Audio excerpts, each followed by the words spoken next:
ये सब्ज़े, ये फूलों भरी क्यारियां, ये पंछी, ये उड़ती हुई तितलियां, ये शोला, ये शबनम, ये मिट्टी, ये संग, ये झरनों के बजते हुए जल तरंग, ये झीलों में हंसते हुए से कमल, ये धरती पे लिखी हुई मौसम की गज़ल।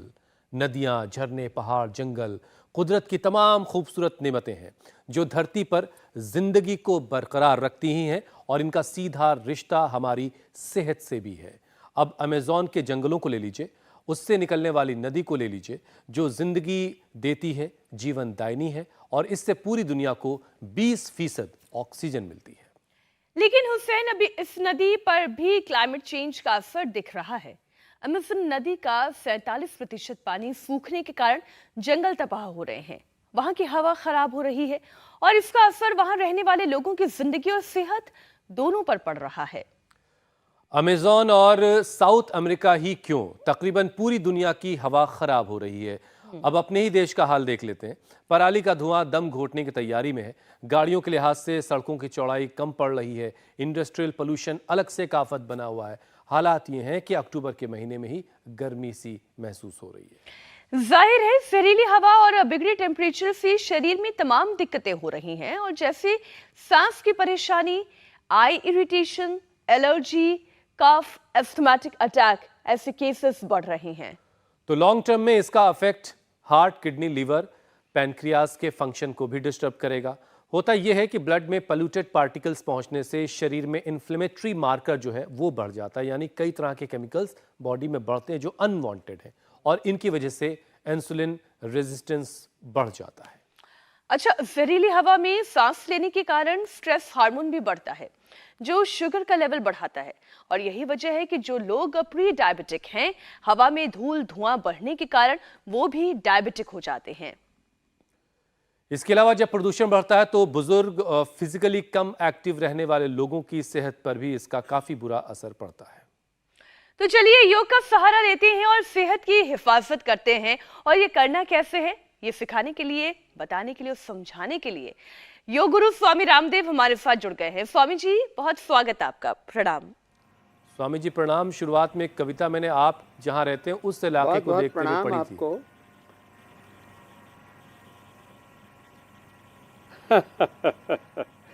तो देखो, अब हम मुंबई, हैदराबाद और जयपुर के बाद पूरे घूमते फिरते अब वापस अपने घर में, अपने स्वरूप में लौट आए हैं। जब मैं पहली बार अमेरिका गया तब वहाँ मैक्सिकन लोगों को मैंने एलोवेरा खाते देखा। वहाँ हर दुकान पर एलोवेरा मिला करता था। अब ये हिंदुस्तान में भी मिलने लग गया, अच्छी बात है। तो एलोवेरा को सब्जी के रूप में खाना चाहिए। अर्थराइटिस के लिए तो हम बताते हैं, ये डायबिटीज़ के लिए बहुत अच्छा है, ये पेट के लिए बहुत अच्छा है। आजकल लोगों को, हर आदमी को गैस की प्रॉब्लम है। इसको दोनों तरफ से ऐसे ही काटना, जैसे मैंने काटा, फिर ऊपर का ये इसका वो अलग कर दिया, ऊपर का पत्ता, फिर इसको ऐसे ही, इसके एलोवेरा को बहुत आहिस्ता आहिस्ता ऐसे करना, फिर ऐसे ऐसे ऐसे और ऐसे ऐसे करके, और ये फिर इसको ऐसे उल्टे हाथ से ऐसे, देखो पूरे कतले कतले निकल रहे हैं इसके, जैसे ऐसे ये ऐसे इसको सब्जी के रूप में ऐसे खा लेना। अब ये इसका जो लिसलिसापन है ये उससे ठीक हो जाता है। थोड़ा सा नींबू डालने से इसका लिसलिसापन भी चला जाता है। तो जब इसको छोंक लगाएंगे गाय के घी में और या सरसों के तेल आदि में, तो इसका लिसलिसापन भी दूर हो जाएगा। थोड़ा सा हल्का सा नींबू और डाल देना। फिर मौसमी जितनी भी सब्जियां हैं, पालक है, मेथी है, बथुआ है, इसको भी अच्छे से काट लेना चाहिए। और इसको भी, मौसमी सब्जियां खाने से ना हमारी इम्यूनिटी बहुत अच्छी बढ़ती है। आप इंडिया टीवी वालों ने हमको रसोई में भी सक्षम बना दिया है, क्या करें, आपने बहुत कुछ सिखा दिया हमको। स्वामी जी, आज तो हम प्रदूषण की बात कर रहे थे। ये जितने भी मौसमी सब्जियां हैं ना, और आप सब्जी बनाने की तैयारी कर तो रहे हैं। ये प्रदूषण का जो जहर निकालने के लिए मौसमी सब्जियां बहुत जरूरी हैं। और खीरा, करेला, टमाटर का तो हम जूस ही पिलाते हैं डायबिटीज में तो। और यही सब ठीक करके देखो, इधर ये जो भाई बहन बैठे हुए हैं, आप जिनको मेरे बाईं तरफ देख रहे हैं, फैक्ट चेक तो आज अलग बताएंगे। एक ये फैक्ट है कि परमिंदर जी ने, हिमाक्षी जी ने, सरोज जी ने, दिनकर जी ने, रीता जी ने, हर्ष जी ने अपनी डायबिटीज को अच्छा कर लिया है। अब तो ये नॉन डायबिटिक होकर के बैठे हैं। एलोपैथी की दवा और यहाँ तक कि इंसुलिन तक हमने बंद कर दिया है। एलोपैथी की दवा भी और इंसुलिन को भी बंद कर दिया है।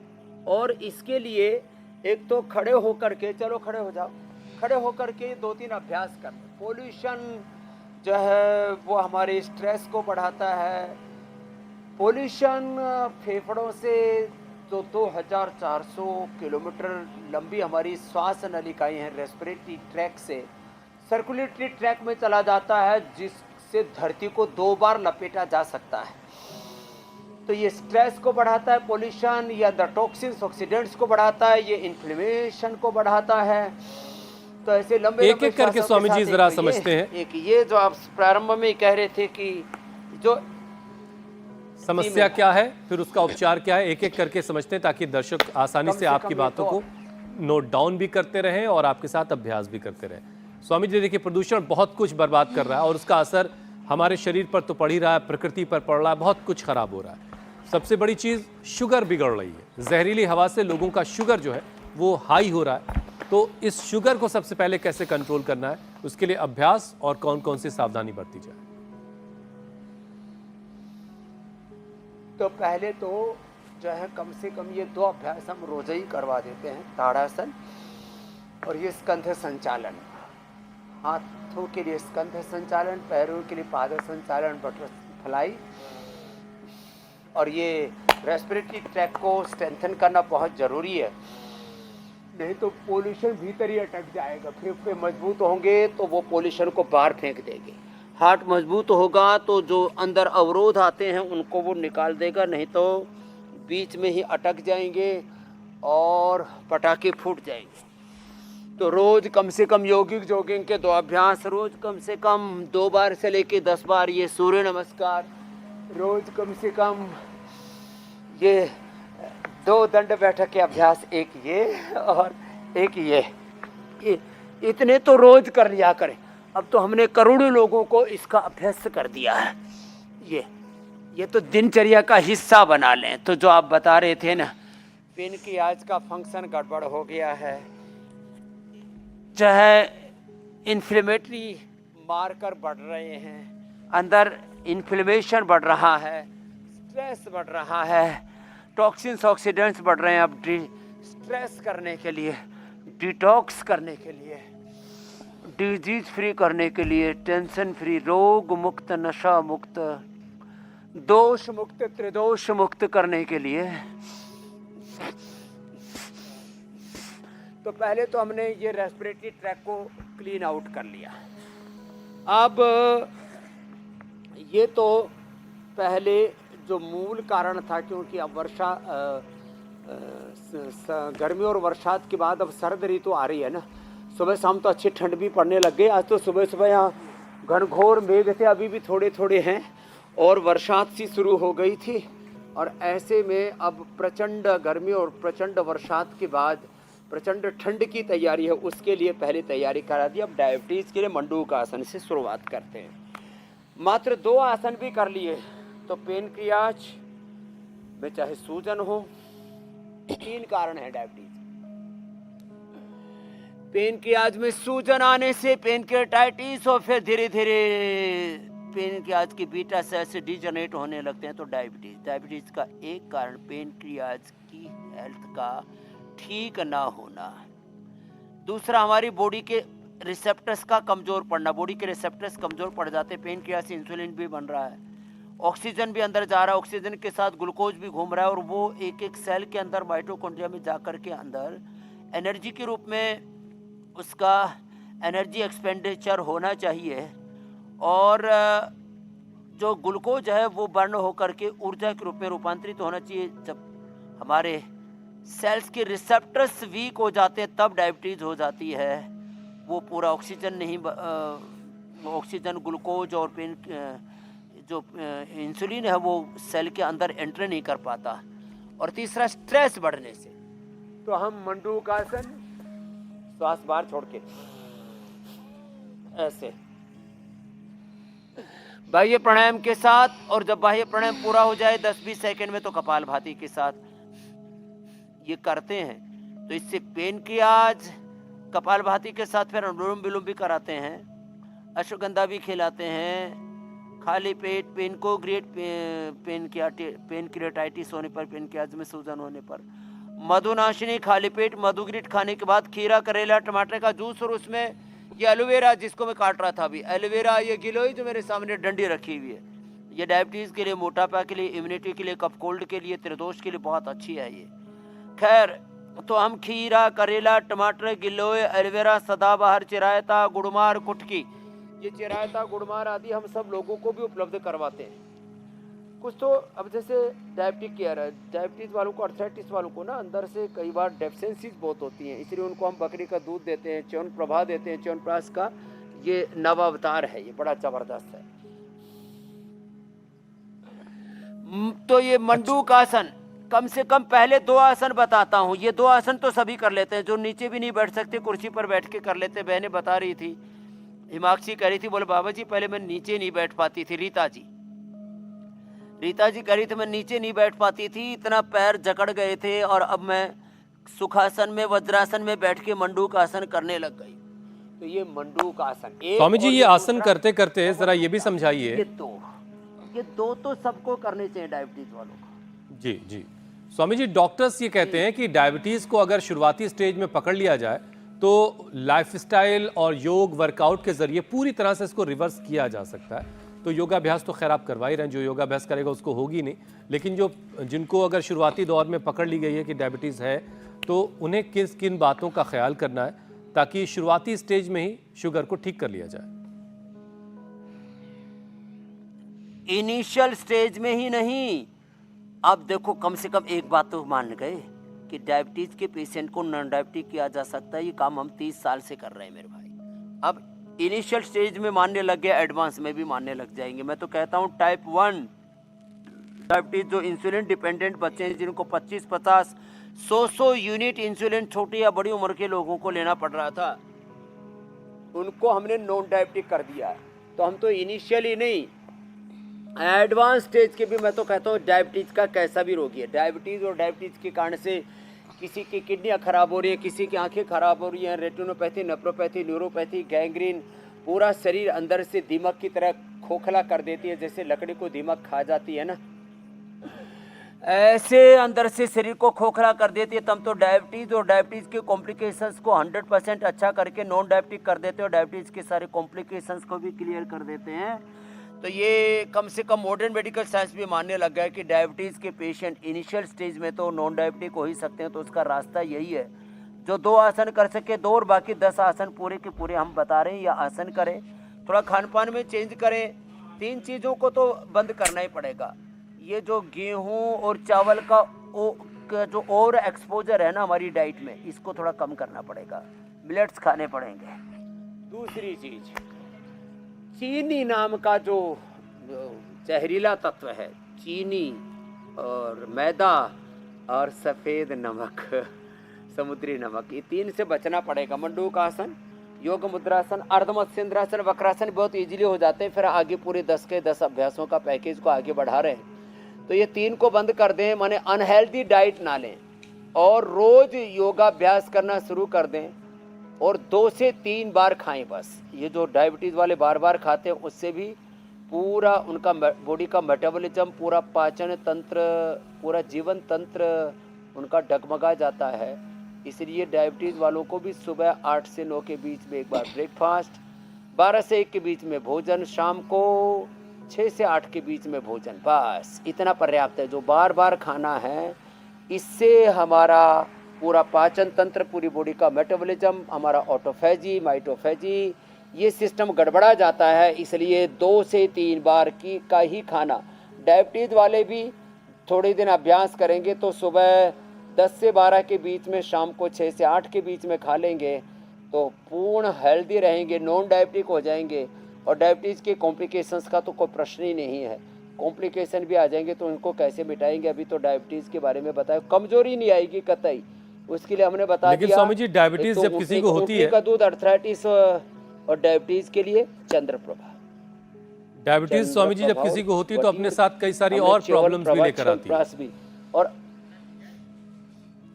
और एक रिसर्च के मुताबिक तो 70% डायबिटीज के जो पेशेंट हैं, पूरा कुटुंब है, खानदान। जी, एक रिसर्च स्वामी जी ये कहती है कि डायबिटीज के जो पेशेंट हैं उनमें 70% लोगों को किडनी की भी परेशानी जरूर हो जाती है।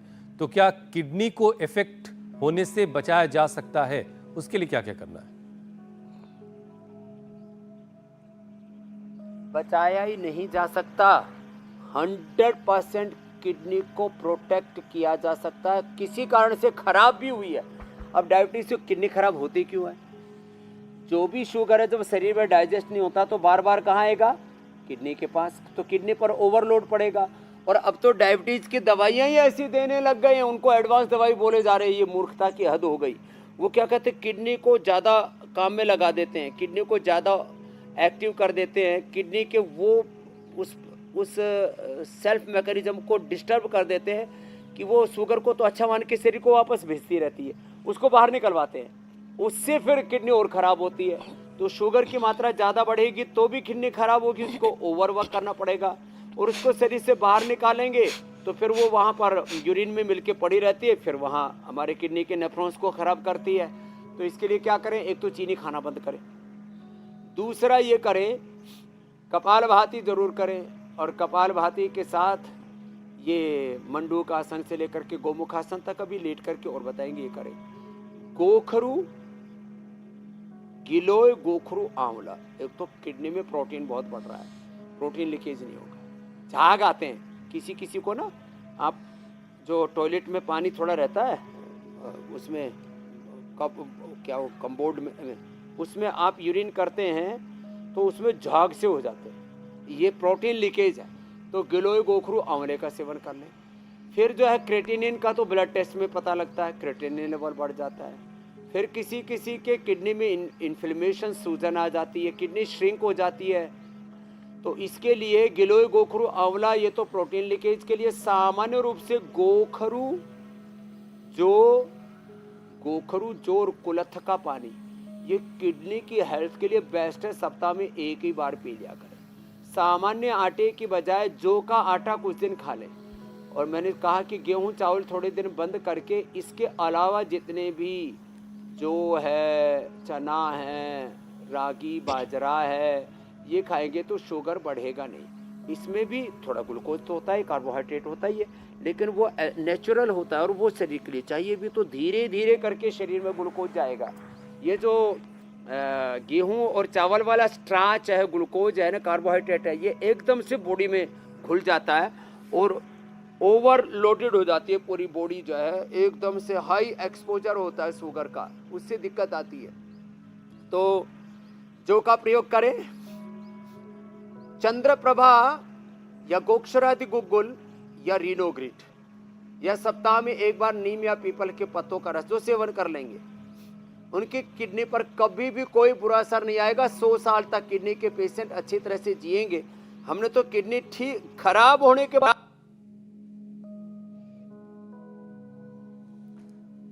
तो इन सावधानियों के जरिए किडनी का भी आप ख्याल रख पाएंगे, क्योंकि ज़्यादातर केसेस में जिनको डायबिटीज़ है वो उनमें से 70% लोग जो हैं वो किडनी की परेशानी से भी जूझ रहे होते हैं।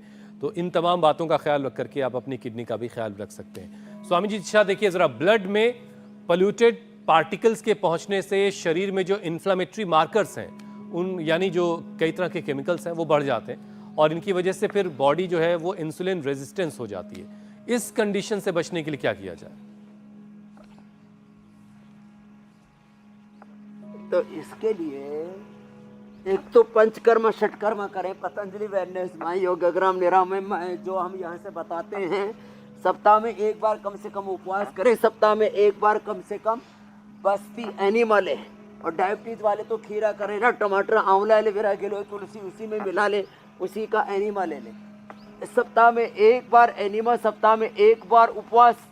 डायबिटीज वालों को भी मेथी पानी पर, एलोवेरा के जूस पर, डायबिटीज वालों को डायबिटीज भी एकदम शुगर एकदम से लो ना हो जाए तो उनको एलोवेरा के जूस पर, मेथी के पानी पर, थोड़ा उसमें कभी शुगर लो हो जाए तो थोड़ा खजूर, मुनक्का या अंजीर ले सकते हैं। उपवास करना चाहिए। पवन मुक्तासन, उत्तान पादन, सप्ताह में एक बार उपवास। सप्ताह में एक बार बस्ती, जिसको मेडिकेटेड एनिमा कहते हैं आजकल अंग्रेजी में हम, सप्ताह में एक ही बार मिट्टी पट्टी करवा लेनी चाहिए। सप्ताह में एक बार मड थेरापी पूरी की पूरी करवा ले तो बहुत अच्छी बात है। और सप्ताह में एक बार तो पूरा ऐसे धूप में 2-2.5 घंटे हमारे साथ सुबह ही उठ जाया करें और पूरा इंडिया टीवी और इसके बाद भी पूरा आनंद लिया करें। ऐसे पवन मुक्तासन, उत्तान पादासन लंबा करें तो अंदर के सारे टॉक्सिन्स एकदम क्लीन हो जाएंगे। ऑक्सीजन से नेगेटिव एनर्जी, सारा जो इन्फ्लेमेटरी मार्कर्स हैं वो सारे 100% रेगुलेट हो जाएंगे। और जो कर सकें पवन मुक्तासन, चलित पवन मुक्तासन, वो तो बड़ा जो है डांसिंग योगा बड़ा जोरदार हो जाता है उसमें तो। और पवन मुक्तासन, उत्तान पादासन, नौकासन, पादांगुष्ठ नासा स्पर्शासन, सेतुबंध, सर्वांग हलासन कर लें तो ये सारे इन्फ्लेमेटरी मार्कर्स एकदम परफेक्ट रहेंगे। अंदर से शरीर के शुद्धिकरण की प्रक्रिया के लिए और अपने ऑटोफेजी और माइटोफेजी को अच्छा रखने के लिए ये जो उपवास है ना वो भी बड़ा अच्छा काम करता है। डायबिटीज़ वालों को लगता है हमने उपवास किया तो शुगर डाउन हो जाएगी और हम मर जाएंगे। शुगर हाई होने से उपद्रव होते हैं और शुगर लो होने से, बीपी बहुत ज़्यादा लो होने से आदमी की मौत भी हो सकती है। लेकिन जैसे हम बताते हैं वैसे सावधानी पूर्वक चीज़ों को करेंगे तो सब कुछ संतुलित रहेगा, न कुछ ज़्यादा चीज़ें हाई होंगी। अच्छा, एक परेशानी स्वामी जी ये है, और एक परेशानी स्वामी जी ये है कि, और इस पर बाकायदा रिसर्च हुई और रिसर्च से पता चला कि 40% जो डायबिटिक पेशेंट हैं उनको इलाज ही नहीं मिल पाता। और जाहिर है जब इलाज नहीं होगा तो बीमारी कैसे दूर होगी। लेकिन स्वामी जी ज़रा आप ये बताइए कि डॉक्टर के पास जाने की क्या ज़रूरत है जब शुगर जैसी बीमारी को घर बैठ कर के उसे कंट्रोल किया जा सकता है, उसको ठीक किया जा सकता है? कंट्रोल ही नहीं मेरे भाई, क्योर किया जा सकता है, नॉन डायबिटिक किया जा सकता है। आप होता क्या, आप लोगों ने भी इतना सुना है ना, तो आप लोगों को ऐसा लगता है कि कहीं हमारी पत्रकारिता पर कोई प्रश्न चिन्ह ना लगाए कि सारी दुनिया में ये मिथ फैलाया गया है कि डायबिटीज़ के पेशेंट नॉन डायबिटिक नहीं होते। एक बार बीपी हो गया तो ज़िंदगी भर उसको ढोना ही पड़ेगा। एक बार थायराइड हो गया, एक बार आर्थराइटिस, एक बार अस्थमा हो गया, एक बार बीमार हो गया तो आप ज़िंदगी भर बीमार रहेंगे। एक बार गरीब हो गए तो ज़िंदगी भर भी आप गरीब रहेंगे। एक बार आप कमज़ोर हो गए तो ज़िंदगी भर कमज़ोर रहेंगे। किसी कारण से आप अनपढ़ रहेंगे तो क्या। कल ही में एक मनोज कुमार कुछ नाम है, पुलिस ऑफिसर, 12वीं फेल। अब उसने इतनी डिग्रियाँ ले ली, उसके ऊपर फिल्म बनी, मैंने देखा उसका एक जो है ट्रेलर, उसका 2-2 करोड़ 3-3 करोड़ लोग देख रहे। 12वीं फेल। बोले जी मैंने सोचा इसका मध्य प्रदेश का, बोले जी मैंने मेहनत की। अब तो वो जो है सीपी भी रहे इधर मुंबई में, अब वो CISF के हेड थे वह मुंबई एयरपोर्ट पर। बोले बाबा जी मैंने हौसला रखा, मैं पहुंच गया आगे। तो जो अनपढ़ हैं, बीमार हैं, लाचार हैं, कमज़ोर हैं, सबके सब रोगों से, दुख से, दरिद्रता से उभरेंगे। मैं ये कहना चाहता हूँ, ये गलत फहमी फैलाई गई है कि एक बार बीमार होने के बाद, एक बार BP, sugar, thyroid, asthma, arthritis होने के बाद उससे आप उभरते नहीं। अब तो मैंने लाखों करोड़ों के एग्जाम्पल दे दिए, लाइव एग्जाम्पल, जिसको real world evidence, clinical evidence दे दिए। तो ये पूरी तरह से शुगर क्योर होता है। आप नॉन डायबिटिक हो जाते हैं तो आधे लोग बीपी के, आधे लोग करीब 40 to 50% लोग बीपी की, शुगर की दवा ले नहीं पाते, टेस्ट करवा नहीं पाते। वो घर पर भी बैठे हमारे जो बताए उपाय हैं इनको अपना लेंगे तो नॉन डायबिटिक हो जाएंगे। बीपी शुगर को घर बैठे ठीक कर सकेंगे, थायराइड को भी घर बैठे ठीक कर सकेंगे। और थायराइड के लिए पॉइंट दबाएं, शुगर के देखो ये पॉइंट दबाते दबाते ही ना ऐसे कपालभाति करें। डायबिटीज़ होने पर ये पॉइंट दबाते दबाते करें। अब किडनी पर भी असर आ गया है तो ये पॉइंट साथ में दबा लें। फिर आँख पर भी असर आता है मेरे भाई इसका, और सर्कुलेटरी सिस्टम पर भी असर आता है। तो पीछे वाले ये चैनल 1, 2, 3, 4, 5, फिर ये इनके ये सब भी दबा ले ऐसे, ये सब। तो आंखें कमजोर ना हो, सारे असर आप बेअसर कीजिए। सर्वांगासन में बताइए, न कर पाए तो अनुलोम विलोम तो कर ही सकते हैं। सारे असर आप बेअसर कीजिए। एक परेशानी ये है स्वामी जी कि देखिए प्रदूषण भी बड़ी मुश्किल पैदा करता है जो डायबिटिक है उनके लिए। अच्छा स्वामी जी, एक बड़ी खबर आ रही है, ज़रा वो हम दर्शकों को बता दें, क्योंकि हमारी जिम्मेदारी उपचार समाचार की है। उपचार के बीच अब ज़रा समाचार एक दे दें, ज़रा अपडेट है। बड़ी खबर यह है कि इजराइल के इलाके में 1500 हमास के आतंकियों के शव पाए गए हैं। इजराइल का मीडिया दावा कर रहा है कि हमास के 1500 लोगों के शव उसके इलाके में हैं। इजराइल के लगभग सभी मेन स्ट्रीम मीडिया में यह दावा किया जा रहा है। अगर ये दावा सच है तो हमास को बड़ा नुकसान पहुंचा है, क्योंकि हमास के 1700 से ज़्यादा ठिकानों को भी इजराइल ने निशाना बनाया है। ये तस्वीरें भी स्वामी जी हम दिखा रहे हैं, इजराइल ने किस तरीके से गाजा पट्टी में कार्रवाई की है। हाँ, ये बहुत बड़ा एक यहूदियों के बीच में, ईसाईयत और इस्लाम के बीच में एक जगह को लेकर के इतना बड़ा संघर्ष चल रहा है। इसलिए मैं कहता हूँ, युद्ध से नहीं, योग से, संवाद से समाधान निकलेगा, प्रेम मोहब्बत से समाधान निकलेगा। इजराइल वाले गाजा पट्टी वालों को मार रहे, गाजा पट्टी वाले कह रहे ये हमारे भीतर अनधिकृत रूप से घुसे हुए, हम इनको मारेंगे। इजराइल के साथ अमेरिका और यूरोप के फ्रांस आदि कुछ, जर्मनी आदि कुछ देश खड़े हो जाते हैं, तो गाजा के साथ में फिर मुसलमान खड़े हो जाते हैं। न इस्लाम का झगड़ा है ये, न कुरान का झगड़ा है, न बाइबिल का है, न ये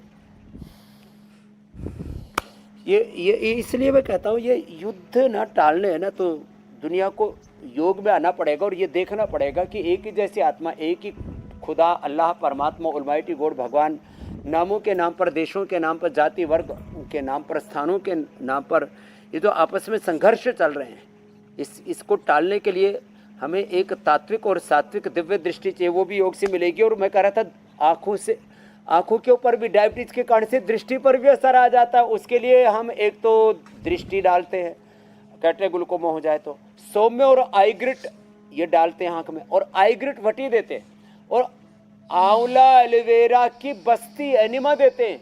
और जिनके आंखें करीब 90% तक, 99% तक गड़बड़ हो गए हैं, उनको वापस से दिखने लगता है। कैटरेक्ट ग्लूकोमा भी बेअसर हो जाता है और मैकुलर डिजनरेशन दूर हो जाता है। ये आँख का पॉइंट जो मैं बता रहा इसको भी करें, अनुलोम विलोम भी करें डायबिटीज़ के साथ साथ में। ये आई ग्रिट का प्रयोग, डायबिटीज़ की तो औषधियाँ मधुनाशिनी बदग्रिट मैंने बताई थी, और ज़्यादा कमजोरी आ जाती है तो इम्यूनोग्रिट भी साथ में दे देते हैं। लेकिन इसके साथ आई ग्रिट में ले ले तो आँख अच्छी हो जाएंगी, और स्वामी जी दृष्टि भी अच्छी होगी, नजर के दृष्टिकोण साथ भी अच्छा होगा, नजरिया भी अच्छा हो जाएगा। नहीं पड़ेगा। एक जब युद्ध केवल खत्म नहीं हुआ, राजनीतिक दृष्टि से नहीं यूक्रेन और बल्कि रसिया का दूसरा शुरू हो गया। हाँ, मैं वही कहती स्वामी जी, नजर के साथ नजरिया भी अच्छा हो जाएगा। जब केवल राजनीतिक दृष्टि से नहीं बल्कि मानवीय दृष्टि से ये दुनिया को देखा जाएगा, तब अपने आप शांति भी स्थापित होगी। स्वामी जी, प्रदूषण का एक असर जो डायबिटीज वालों के लिए परेशानी लाता है, तो वहीं आने वाली ठंड मुसीबत खड़ी कर सकती है, क्योंकि सर्दी भी लोगों की शुगर को बढ़ाती है। तो ऐसी क्या बातें हैं जिन्हें शुगर मरीज आने वाले मौसम में खास तौर पर ध्यान रखें और इस शुगर की बीमारी से बचें? शुगर को क्यों बढ़ाती है, पहले तो ये समझते हैं मीनाक्षी जी। शुगर को इसलिए बढ़ाती है सर्दी, जो शरीर की ऊर्जा है वो ठंड से बचने में लग जाती है। तो फिर उस ऊर्जा तो व्यक्ति के पास एक लिमिट में ही है। वो जो आदमी की इनर एनर्जी है, आदमी की जो इम्यूनिटी है, आदमी की जो उसकी जो सेल्फ पावर है, वो लग गई उसकी ठंड को रोकने में, और अंदर से फिर वो शुगर बढ़ गई। तो इसलिए सुबह सुबह ये करें, लंबे गहरे श्वास लें, छोड़ें, और दूध में हल्दी लें, शिलाजीत लें, अश्वशिला लें, ठंड लगेगी नहीं। थोड़ा केसर और ले लें। दूध में गरीब आदमी केसर जो है हल्दी ले ले, थोड़े पैसे वाले हैं तो केसर ले लें। हल्दी की 1-2 ग्राम लेनी पड़ेगी, केसर 2-4 पंखुड़ियाँ हल्की सी डालनी पड़ेंगी। पहले मैं सोचता था इसमें क्या होगा, एक दिन मैंने ऐसे थोड़ी सी केसर मुंह में डाली, मुंह में छाले हो गए, इतनी गर्म हो गई। तो फिर मैंने एक दिन पी ली केसर, थोड़ा सा ऐसे थोड़ी चुटकी भर के डाल दी। ओ हो साहब, कपड़े उतारने पड़े, ऐसे पसीने आ गए दिसंबर में भी। मैंने कहा सच में असली केसर भी हम पतंजलि से देते हैं, असली शिलाजीत भी। तो ये ठंड से ऐसे बचा देगी। दूध में हल्दी, शिलाजीत, केसर का प्रयोग कर लें, और जो हेल्दी हो तो च्यवनप्राश भी खा लें। ये हमने सबको दे दिया, बच्चों को पावर बीटा, डायबिटीज़ वालों को च्यवनप्रभा, और दूध भी शुगर वालों को तो बकरी का, ऊँटनी का शुगर, पेन के आज के लिए, और अर्थराइटिस हड्डियों के लिए पेन के आज के लिए ऊँटनी का दूध, और लीवर के लिए बकरी का दूध। ये पहली बार हमने पूरे देश में उपलब्ध कराया पतंजलि चिकित्सालयों पर। ये जो है फ्रीजिंग तरीके से फ्रीज ड्राइंग करके बना दिया, तो इसका कोई गुण की हानि नहीं होती। पानी सूख जाता, पानी गर्म डालो, वापस दूध तैयार हो जाता है। तो अब सर्दी में भी शुगर नहीं बढ़ेगी, क्योंकि बस अच्छा स्वामी जी, डायबिटीज का असर, अश्वशिला लेंगे तो फिर शुगर नहीं बढ़ेगी। स्वामी जी डायबिटीज का असर आंखों पर भी पड़ता है, जिसके बारे में आपने बताया, लेकिन स्वामी जी कम उम्र में जो डायबिटीज हैं जिन लोगों को, उनको मोतियाबिंद हो जा रहा है, तो मोतियाबिंद को क्या ऑपरेशन के बगैर ठीक किया जा सकता है? एक तो ये बताएं। दूसरी तरफ ये कि पोल्यूशन की वजह से आंखों में जलन, इन्फेक्शन जैसी परेशानी भी हो रही है, इसका भी उपाय बताइए। जा क्या हो अम्मा, क्या नाम है? कुंदन। क्या थी આવી છે? ગુજરાતીમાં બોલું. ગુજરાત થી આવી છે. સુગર સારી કરી લીધી? સોમનાથ છે. ओ सोमनाथ થી આવી છે. वहाँ थे ना शिविर कई साल ओ पहले. तो चलो घास पर चलो, आप भी चलो घास पर। घास पर सीधे भी चलो, फिर उल्टे भी चल के आना, पेड़ों में मत टकराना। ये घास पर चलने से और मोजा उतार के चलना है भैया, ये हमारी सरोज मैया ने मोजे पहन रखे हैं। सीधे और उल्टे घास पर चलने से आंखें अच्छी हो जाती है। मैं सुबह सुबह 3:30 बजे चलता हूँ यहाँ घास के ऊपर, इसलिए मेरी आंखें अच्छी हैं। पहले मेरी भी आंखें थोड़ी लाल हो जाया करती थी जब से सुबह सुबह घास पर चलने लगा हूँ। घास पर चलने से, त्राटक करने से, दीपक का या सूरज का त्राटक करें, और आंवला, एलोवेरा, गिलोय की बस्ती एनिमा लेने से, और अक्षितर्पण महात्रिफलाघृत दूध में डाल करके 1-1 चम्मच पिए, या ऐसे ही उसको आंख में भी डालने, आंख में डालना, और ऐसे सब्जी में डाल के, दाल में डाल के, दूध में डाल के। ऐसे तो चाय कॉफ़ी पीना नहीं चाहिए, फिर भी कोई पीते हैं तो आपने पी लो, थोड़ा बहुत नुकसान होगा तो हो जाएगा, लेकिन महात्रिफलाघृत उसमें पी लेना, आँख का फायदा हो जाएगा। इस भाई के आँख में तो आई ग्रिड डाल देंगे और सौंफ में डाल देंगे, और सिर में इसके नारियल का तेल लगाओ, नारियल का तेल।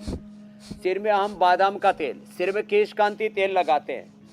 ठंडा तेल भी हमने बना रखा, लेकिन हम ठंडे तेल का ज़्यादा प्रचार नहीं करते हैं, क्योंकि ठंडा तेल, और वो भी सर्दी में भी लोग लगाते हैं, उससे तो भयंकर स्ट्रेस, डिप्रेशन, एंजाइटी, ओसीडी और एपिलेप्सी के दौरे तक पड़ सकते हैं। वो हम बाद में बताने वाले हैं कि ठंडा तेल क्यों नहीं लगाना चाहिए। मैं वही कहती हूँ स्वामी जी, इसे फैक्ट चेक के लिए रख लेते हैं, वो बाद के फैक्ट चेक के लिए रखते हैं जी। और एक और विषय शामिल करते हैं स्वामी जी, जेनेटिक बीमारी की बात करते हैं। नंगे पैर घास पर चलने वाला प्रयोग बहुत जरूरी था जी। स्वामी जी, जेनेटिक बीमारियों की अगर हम बात करें तो शुगर की बीमारी ऐसी है जो एक जनरेशन से दूसरी जनरेशन में जाती है, ऐसा हमने देखा है।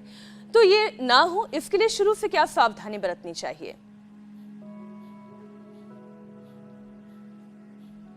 तो जेनेटिक एक्सप्रेशन हमारे सेल्स, जीन्स, क्रोमोसोम्स में रॉन्ग डायरेक्शन में जब म्यूटेशन होने लगता है, गलत दिशा में एक्सप्रेशन होने लगता है, उसको म्यूटेशन बोलते हैं।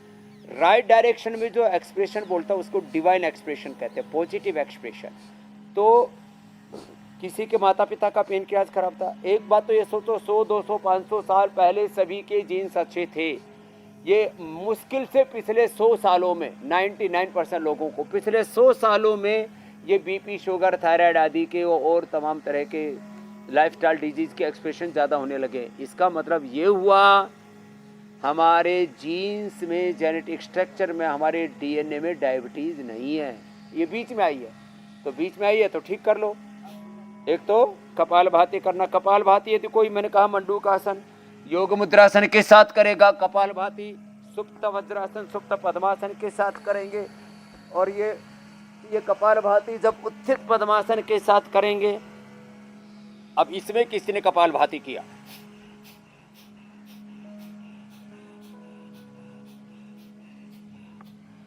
और तो फिर पेनक्रियाज इतना एक्टिव हो जाता है साहब। डायबिटीज वालों का जो HbA1c है ना, वो 7-8 से लेकर के 16-17 तक पहुंच जाता है। हमने जिनको लगातार ये लाइफस्टाइल मॉडिफिकेशन, जीवन पद्धति में थोड़ा सुधार करवाया और ये उपचार करवाया, तो HbA1c आ गया 4-5। कितना आ जाता है? 4-5। ये प्रमाण बैठे हुए बाईं तरफ, live evidence, real world evidence और साइंटिफिक एविडेंस भी हमारे पास में। हमने बीमारी इंड्यूज करके तब ठीक कर दिया डायबिटीज़ और डायबिटीज़ की कॉम्प्लिकेशंस को। तो जेनेटिकली भी अब शुगर की, बीपी की, थायराइड की, अस्थमा, अर्थराइटिस की बीमारियां नहीं होंगी, क्योंकि हमारे जीन्स चलिए, ये अच्छी बात है। मैं कहता हूँ हम भगवान के अंश, ऋषियों के वंश हैं। और स्वामी जी कहीं ऐसा तो नहीं है जब से शिवो हम ब्रह्मास्मि हैं हम, ये बीच का व्यवधान निकल जाएगा। जी जी जी, मैं कह रहा था स्वामी जी कहीं ऐसा तो नहीं कि जब से जीन्स पहनने लगे हैं तब से जीन्स गड़बड़ होने लगा है। बहरहाल अब जरा सा प्राणायाम का एक सेशन करवा दें आप। हाँ, वो भी एक गड़बड़ है। जीन्स पहनने से एक तो हवा कम लगती है, तो उससे स्किन डिजीज ज़्यादा होती हैं। जीन्स पहनने से हम अब वैसे तो कॉटन की जीन्स ज़्यादा बनती हैं, तो उसमें ये पॉलिस्टर के संपर्क में आदमी ज़्यादा रहता है। सिंथेटिक वस्त्र पहनते हैं हम, रेडिएशन के, पोल्यूशन के, अलग अलग प्रकार के जो जितने भी आर्टिफिशियल चीज़ें हैं ना, सिंथेटिक दवाइयाँ, सिंथेटिक ये सब विटामिन, मिनरल्स और ये सब लेते हैं, इसका असर आता है। तो उससे बेअसर होने के लिए, और जो टाई पहनते हैं उससे आंखों पर बुरा असर आता है, दिमाग पर बुरा असर आता है। खींच करके टाई पहनते, ब्लड सर्कुलेशन कम हो जाता है ब्रेन में और आंखों में। ये सच्ची बात बता रहा हूँ हुसैन भाई, इसलिए अच्छा है इंडिया टीवी पर मैंने देखा आप लोग टाई पहन करके। हुसैन की तो सालों से टाई उतरी हुई है। खुला गला रहना चाहिए, कोई अवरोध नहीं। टाई वालों की टाई फिस होती रहती है, उनके दिमाग और आंखों की नसें कमजोर पड़ जाती हैं। इसलिए तो भस्त्रिका सामान्य गति से, और जो हुसैन जी, मीनाक्षी जी, ज्योत्सना, पूजा आदि, अमित जी आदि के तरह जो मजबूत है ना, उनको ऐसे करना चाहिए।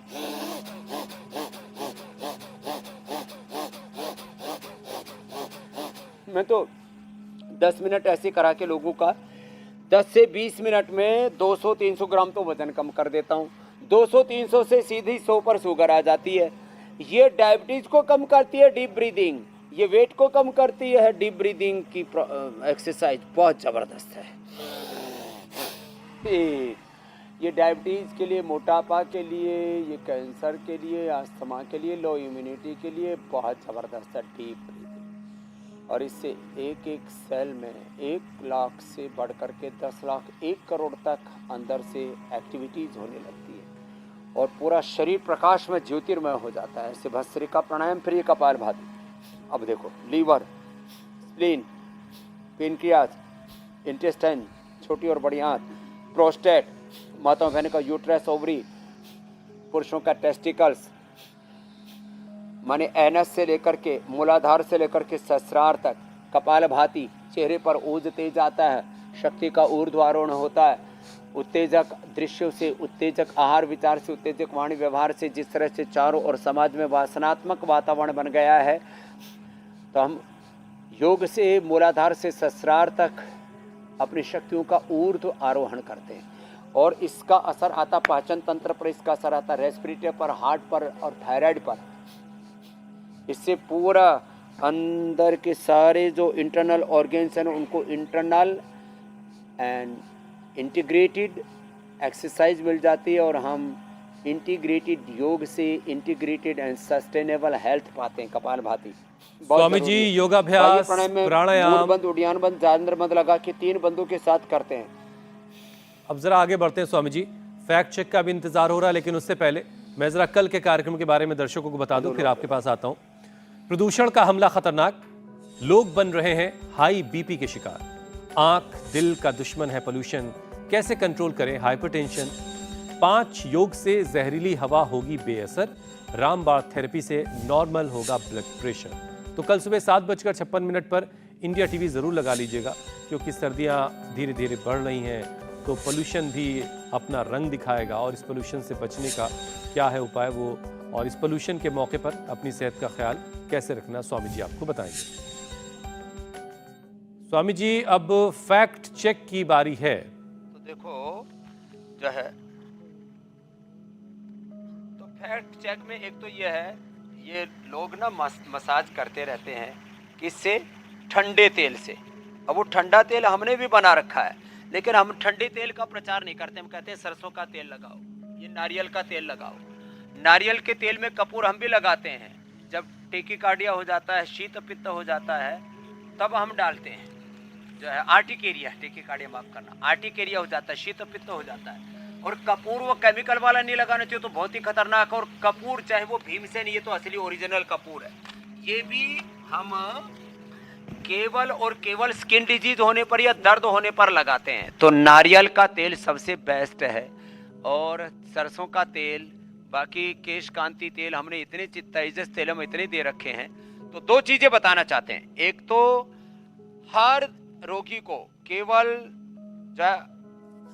आर्टिकेरिया होने पर, शीत पित्त होने पर ये लगा सकते हैं नारियल का तेल कपूर में मिला करके दर्दों में। बाकी सबको बार बार कपूर लगाने से स्किन एलर्जी हो जाएगी। और आंख में तो कपूर वाला तेल कतई नहीं लगाना चाहिए, उससे आंख को रोशनी जा सकती है। सिर में ठंडा तेल बार बार लगाने से आपके जो है दिमाग की नसें जाम हो सकती हैं। इसलिए तिल का तेल, सरसों का तेल और ये तेजस तेलम आदि, इनसे मालिश करनी चाहिए। ये तेल गर्म होता है और थोड़ा गुनगुना करके तेल लगाना चाहिए सिर में, ठंडा तेल नहीं लगाना चाहिए। अब गर्म पानी से भी आंखें धोते हैं, उससे भी आंखों की रोशनी खराब होती है, ठंडे पानी से धोते हैं। तो ये फैक्ट चेक हम रोज बताते रहेंगे, कुछ कुछ गलत बातें, ताकि लोग घरों में गलतियां ना करें। लोग व्हाट्सएप यूनिवर्सिटी से सीखते रहते हैं, उसको भी हमें ठीक करना होगा। बहुत बहुत शुक्रिया स्वामी जी। बहुत बहुत प्रणाम। धन्यवाद स्वामी जी, प्रणाम।